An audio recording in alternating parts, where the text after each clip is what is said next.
Penguin Random House Audio presents Husbands and Lovers, a novel, by Beatriz Williams. Read for you by Helen and Caroline Hewitt.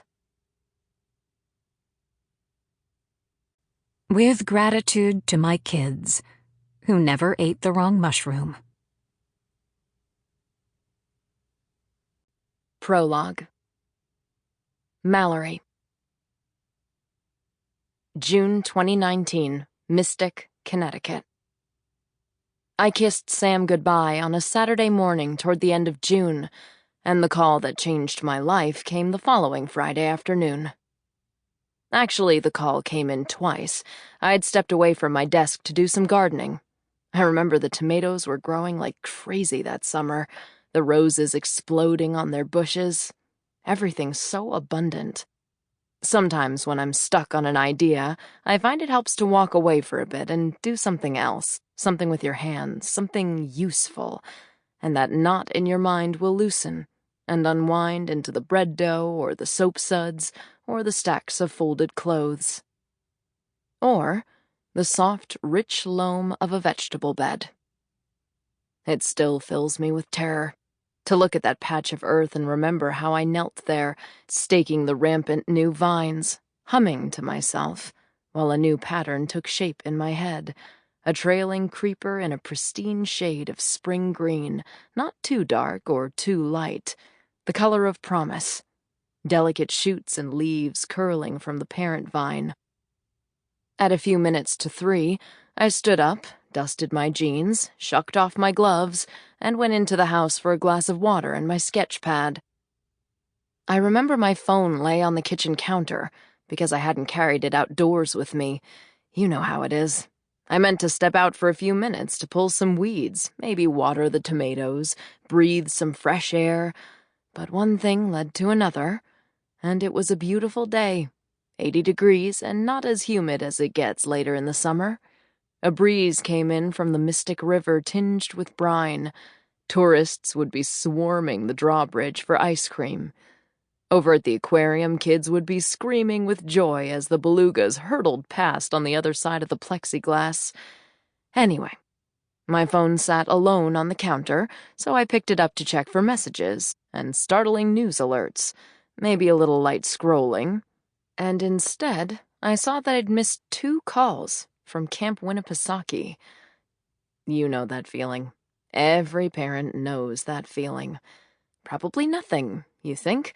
Probably just some missed paperwork or an impulsive, inappropriate exclamation. Maybe a fist fight, God forbid. Kids could get scrappy at that age.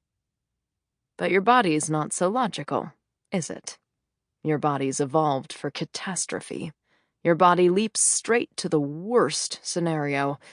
Your stomach turns sick. Your trembling hand picks up the phone. Your heart cracks against your breastbone. You swipe the number to call back. You say in your voice of fake buoyance, "Hi, this is Mallory Dunne, Sam's mom. You were trying to reach me?" And you hear the tiny silence, the fraction of a sigh, as the person on the other end gathers courage for the task before her. Then, the dreaded words. "Mrs. Dunne, I'm afraid I have some difficult news." I think I must have driven the entire 3 hours to New Hampshire in a state of shock. Now, don't panic, I told myself over and over. This is not really happening. This is just a movie you're watching, a script you're acting out. Kind of like the metaverse, whatever that was. Not real, anyway. Not your real son, the love of your life. I remember how I rinsed out my coffee cup and put it in the dishwasher before I left. I mean, you can't just leave a cup of coffee on the kitchen counter when you lark off to New Hampshire for God knows how long.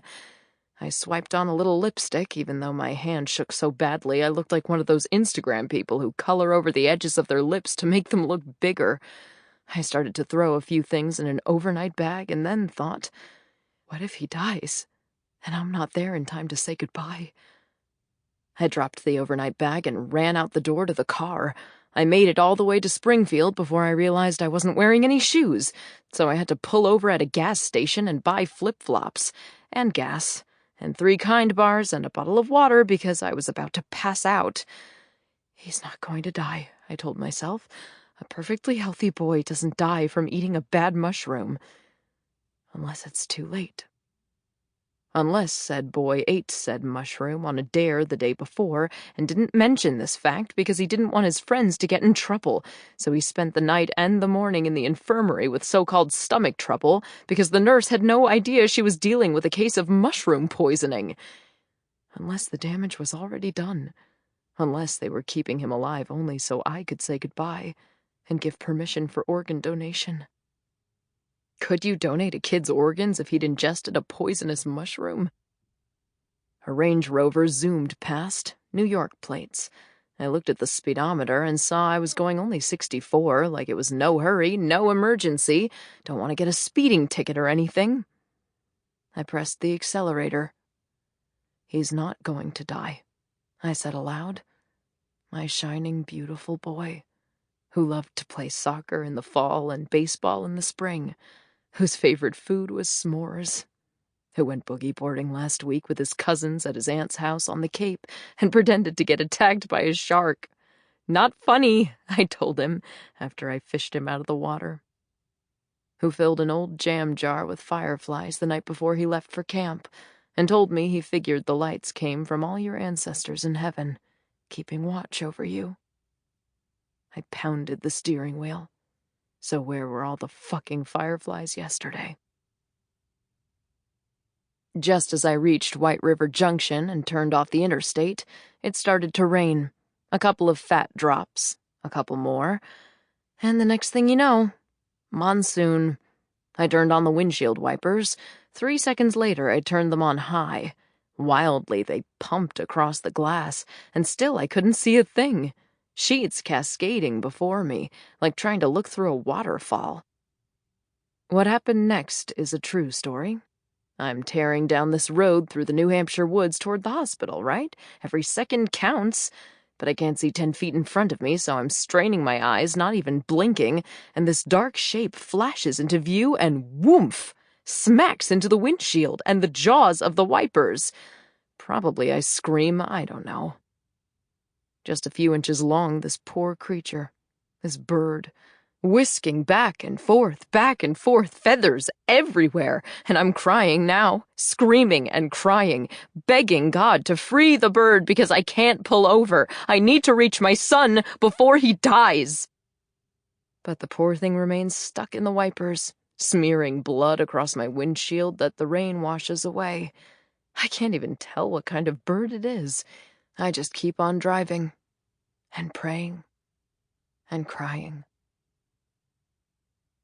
The rain was thinning out as I swerved into the parking lot of the Dartmouth Hitchcock Medical Center, where they'd airlifted Sam a little after noon today. Later, when I saw that line item on the explanation of benefits notice from Blue Cross, I would get up to pour myself a glass of bourbon. But at this point, I wasn't thinking about how much any of this would cost. Save my son. That was all I cared about. I found a miraculous space near the emergency room and slammed the brakes and got out. A man stood nearby smoking a cigarette. He stared at the bird on the windshield of my old Volvo station wagon, handed down from my sister. "Is it dead?" I demanded. He looked at me. I still have the image of him in my head, this young, smart, hardscrabble kid in green scrubs. I remember thinking he might have been a resident or a medical student by the look of him, a kid who got in the hard way, no fancy private schools, no tutors or pushy parents, job after school bagging groceries to save up money. He just wanted to be a doctor. "That's an owl," he said. "A baby owl." "Is it dead? Just tell me, is it dead?" "Of course it's dead," he said. At the ER reception, I fumbled out some explanation about summer camp and mushrooms to the nurse on duty. He was used to hysterical parents and interrupted me to ask, in a voice that was neither kind nor unkind, for the patient's name. I took a deep breath. "Sam Dunne." "Date of birth?" "May 10th, 09. "Relationship to patient?" "I'm his mother, for God's sake." He tapped away on his. Sample complete. Ready to continue?